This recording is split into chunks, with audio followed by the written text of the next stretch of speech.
FR क्या होती है? एफआर अन्वेषण अधिकारी या जो जांच अधिकारी है उस द्वारा एफआर लगाने पर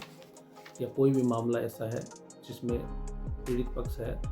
उसने थाने में रिपोर्ट दर्ज की है या कोर्ट के माध्यम से परिवाद पेश किया है, उसमें जो जांच अधिकारी है या जो अन्वेषण अधिकारी है उस व्यक्ति द्वारा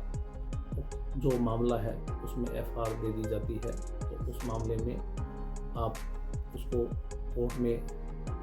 कैसे चला सकते हैं और आप उसमें क्या प्रक्रिया करेंगे जिसके माध्यम से आप अपने मुकदमे में जो एफआर लगी है उसको आप खुलवा सकते हैं या आगे चला सकते हैं, उसके बारे में आपको मैं साधारण और सिंपल भाषा में समझाने की कोशिश करूँगा, जिससे आम जन को और जो मेरे नए वकील भाई हैं जो अभी भी प्रैक्टिस में आए हैं उनको समझने में आसानी होगी। तो क्या है कि जो एफआर है, जो मैंने पहले बताया है कि जो परिवादी पीड़ित पक्ष है उसने थाने में या परिवाद कोर्ट के माध्यम से जो परिवाद पेश किया, परिवाद पेश करने के बाद क्या होता है, एफआईआर दर्ज होने के बाद जब आपके बयान या दस्तावेज जो भी जो मामला है उसमें शामिल पत्रावली की जाते हैं, उसके बाद में भी सारी बात होने के बाद भी आपके जो मामला है जो अन्वेषण अधिकारी द्वारा उसको गलत मान लेता है या झूठा मान लेता है और उक्त मामले में आपको एक नोटिस देता है कि भी मैंने उक्त मामले में जो आपने जो परिवाद पेश किया था या आपने जो रिपोर्ट दर्ज कराई थी उस मामले को मेरे द्वारा सही नहीं माना है और उसमें वो एफआर दे देता है। तो वो क्या करता है कि आपको नोटिस देगा, नोटिस देने के बाद जो तारीख है उस तारीख को कोर्ट में आपको बुलाएगा कि उक्त तारीख की उक्त मामले में मैं आपको एफआर पेश करूंगा और आपको अगर ये लगे कि भी ये गलत पेश किया तो आप कोर्ट में उसको चैलेंज कर सकते हैं। फिर आपको क्या करना होगा कि अपन उस तारीख को कोर्ट में हाजिर होंगे अपने जरिए अधिवक्ता के माध्यम से। तो जो अन्वेषण अधिकारी है या जो जांच अधिकारी है वह उसकी जो आपका जो मामला था उसकी एफआर कोर्ट में पेश कर देगा। पेश करने के बाद अपन कोर्ट से निवेदन करेंगे अपने अधिवक्ता के माध्यम से कि इसमें मैं प्रोटेस्ट पिटीशन पेश करूंगा कि जो पुलिस ने जो मेरे मामले को जो झूठा माना है वो गलत माना है और इसमें मुझे न्याय हेतु प्रोटेस्ट पिटीशन पेश करनी है। तो कोर्ट द्वारा आपको प्रोटेस्ट पिटीशन पेश करने के लिए समय दिया जाएगा। उसके लिए फिर आप उस दिन क्या होगा, जैसे ही चालान पेश होता है तो आपके जरिए अधिवक्ता द्वारा आपका वकालतनामा साथ कोर्ट में पेश किया जाएगा। पेश करने के बाद और आपको आगामी तारीख मिल जाएगी। आगामी तारीख में कोर्ट से आप निवेदन करोगे मैं आगामी तारीख को इसकी जो पूरी पत्रावली है उसकी नकल लेने के बाद और प्रोटेस्ट पिटीशन पेश करूंगा। फिर कोर्ट द्वारा आपको एक आगामी तारीख दे दी जाती है। आगामी तारीख को क्या होगा कि जो आपके जो वकील साहब हैं उसके अंदर तथ्य देखेंगे कि भाई इसमें एफआर क्यों लगी, फिर आपसे भी पूछताछ करेंगे कि भाई आपने क्या क्या दस्तावेज लगाए थे या इसमें शामिल पत्रावली है या नहीं है या कुछ कारण से रह गए थे। वो जो भी दस्तावेज हैं सारे उसमें शामिल पत्रावली कर दिए गए हैं या नहीं है। अगर नहीं किए गए तो प्रोटेस्ट पिटीशन के साथ आप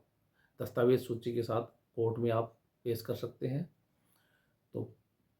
पहली जो प्रक्रिया है आप कोर्ट में प्रोटेस्ट पिटीशन पेश करेंगे। प्रोटेस्ट पिटीशन पेश करने के बाद कोर्ट से जो आगामी तारीख आपको मिलेगी, आगामी तारीख को क्या करना होगा, उससे जो आगामी तारीख है उसमें जो पीड़ित पक्ष है या परिवादी पक्ष है वो अपने स्वयं के बयान और अपने जो गवाह हैं जो मौके पे थे या जो भी गवाहों के बयान करवाना चाहते हैं उसके बयान दर्ज किए जाएंगे कोर्ट द्वारा। बयान दर्ज करने के बाद कोर्ट द्वारा पूछा जाएगा कि भाई और कोई गवाह पेश करना चाहते हो या कोई दस्तावेज पेश करना चाहते हो। फिर मना करने के बाद फिर आगामी जो तारीख दी जाएगी, आगामी तारीख को क्या होगा कि आपके जो वकील साहब हैं वो आपके जो आपकी कोर्ट में दोबारा बयान हुए हैं उनके बयानों की नकल और जो पूरी जो परिवाद है जिसमें एफआर लगी है या जो कोर्ट थाने से जो आपका जो मामला था जो भी पुलिस द्वारा जो जो अन्वेषण अधिकारी द्वारा आपके पूरी फाइल में एफआईआर लगाई गई है, उस मामले की बारीकी से उसकी एक एक पॉइंट निकाल के और फिर उसमें क्या होगा, बहस की जाएगी। बहस में कोर्ट को तथ्य रखे जाएंगे कि भाई जो अन्वेषण अधिकारी या जो जांच अधिकारी है उसने उक्त मामलों को देखा नहीं, या उक्त मामले में इन्होंने ये गलती की है, या इस कारण ये आपने एफआईआर लगाई है जो गलत लगाई है, या दस्तावेज दिए थे या कोई कारण से रह गए थे, या मैं उस टाइम पे नहीं लगा पाया, उसके बारे में जो है वो तथ्य रखने पड़ेंगे। तथ्य रखने के बाद जो वकील द्वारा बहस करने के बाद कोर्ट को अगर जो ये लगता है कि भी आपका जो मुकदमा था वो झूठा जो अन्वेषण अधिकारी द्वारा मान लिया गया था, उसको कोर्ट द्वारा संज्ञान लेकर और उसमें कोर्ट द्वारा आपके मुकदमे को पुनः चलाकर और कोर्ट द्वारा आदेशिका जारी कर सकता है, या जो अभियुक्त व्यक्ति हैं या जो दोषी व्यक्ति हैं उनको कोर्ट द्वारा तलब किया जा सकेगा और कोर्ट उनको समनिंग कर सकता है, या जो भी वारंट है, जो भी प्रक्रिया है उसमें कोर्ट द्वारा उनको नोटिस जारी करके और कोर्ट द्वारा तलब किया जाएगा। और अगर कोर्ट द्वारा ये लगता है कि जो अन्वेषण अधिकारी है आपके मामले को जो जांच की या जो अन्वेषण किया वो सही है, तो आपको मुकदमे को वहीं खारिज कर देगा। और अगर आपको ये लगता है कि भी प्रसंज्ञान ले लिया गया है और कोर्ट ने आपका वो मान लिया गया है कि सही है, तो नोटिस जारी हो जाएंगे। और आपको लगता है कि एफआईआर लग गई है और कोर्ट द्वारा भी मामले को आगे नहीं चलाया गया और खारिज कर दिया गया, तो आप उसकी संबंधित जो अपीलीय कोर्ट है उसमें आप अपील कर सकते हैं। इसके अलावा आपको जो धाराएं हैं आपको समझनी है और कानूनी भाषा में समझनी है, तो उसके लिए आप क्या है कि जो 200 सीआरपीसी थी, जो हिंदी में दंड प्रक्रिया संहिता बोलते हैं, जो आजकल 223 BNSS 2023 हो चुकी है। उसके अलावा जो 201 है सीआरपीसी 224 BNSS 2023 हो गई है। 202 की जो सीआरपीसी की थी वो 225 BNSS 2023 हो गई है। 203 सीआरपीसी की जो अब 226 BNSS 2023 हो गई है। 204 सीआरपीसी दंड प्रक्रिया संहिता 227 BNSS की 223 हो गई है। कहने का मतलब ये है कि आपको अगर बारीकी से पढ़ना है या आपको ये लगे कि कोर्ट द्वारा कैसे प्रक्रिया चलती है और कोर्ट में बयान जो दर्ज होते हैं या खारिज कर दी जाती है, या कोर्ट द्वारा ये जो ऐसे मामले प्रक्रिया है जो कोर्ट सक्षम नहीं है कि उक्त मामला उक्त कोर्ट में आपने गलत पेश कर दिया है, ये दूसरे कोर्ट का मामला है, तो उसमें 201, 202, 203, 204 और BNS में 223, 224, 225, 226, 227 BNSS 2023 आप पढ़ोगे तो उसमें आपको कानूनी बात और जो कोर्ट द्वारा जो प्रक्रिया चलती है उसका पता लगेगा। उसमें आपको जैसे 200 सीआरपीसी जो 223 BNSS बनी है उसमें परिवादी की परीक्षा की जाती है और उसमें आप पॉइंट पढ़ोगे तो आपको पता लग जाएगा। उसके अलावा 201 सीआरपीसी जो 224 BNSS बनी है, ऐसे मजिस्ट्रेट द्वारा प्रक्रिया को मामले का संज्ञान करने के लिए सक्षम नहीं है। कहने का मतलब ये है कि जो आपने कोर्ट में परिवाद पेश किया है वो कोर्ट में